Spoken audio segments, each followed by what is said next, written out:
'Attack on టైటాన్‌లో' Titans చూస్తే ఎందుకంత డిస్టర్బింగ్‌గా ఉంటాయో ఒక సాలిడ్ రీజన్ చెప్తా వినండి. ఐసాయమ్మకి టైటాన్ ఐడియా ఒక నార్మల్ ఆర్ట్ నుండి రాలేదు మామ. ఒకరోజు ఇంటర్నెట్ కెఫేలో ఒక డ్రంక్ కస్టమర్‌ని చూసి ఒక ఫీలింగ్ వచ్చింది. సేమ్ స్పీషియస్ అయినా కమ్యూనికేషన్ ఇంపార్టెంట్ అయితే ఎలా ఉంటుందో అని అక్కడే టైటాన్స్ యొక్క కాన్సెప్ట్ స్టార్ట్ అయ్యింది.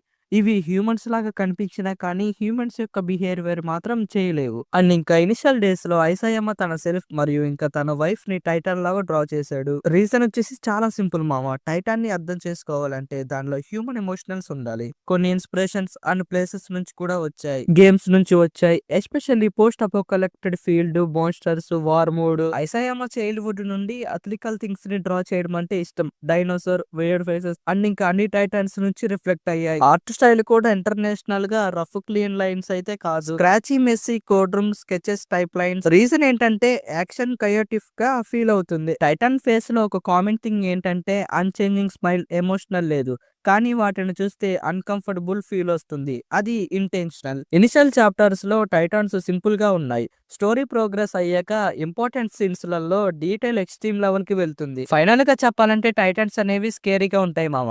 ఎందుకంటే వాళ్ళు మాన్స్టర్స్ కాదు, హ్యూమన్స్ లాగా కనపడే మాన్స్టర్స్ మాత్రమే. అందుకే అటాక్ ఆన్ టైటాన్ ఇంకా పవర్ఫుల్ గా హిట్ అవుతుంది.